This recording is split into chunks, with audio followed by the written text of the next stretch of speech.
Jina la Baba na la Mwana na la Roho Mtakatifu. Neema ya Bwana wetu Yesu Kristo na upendo wa Mungu Baba na ushirika wa Roho Mtakatifu viwe nanyi nyote.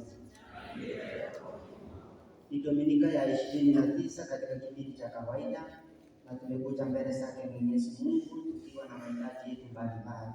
Haya kumkabidhi tukijua ya kwamba atatujalia kwa mapendo yake. Ibada ya takatifu ya misa tunaitoa kwa ajili ya nia zetu za binafsi na pia kwa ajili ya mafanikio ya misheni, kwa sababu leo pia tunasherehekea Jumapili ya misheni, the mission Sunday, ili kazi yake Mwenyezi Mungu izidi kuendelea na tuweze kuwafikia wale wote ambao wanahitaji msaada wetu.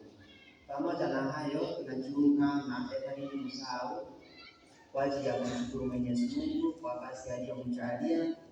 Anaomba kwa ajili ya familia yake, Mungu azidi kuibariki na kuwapa ulinzi.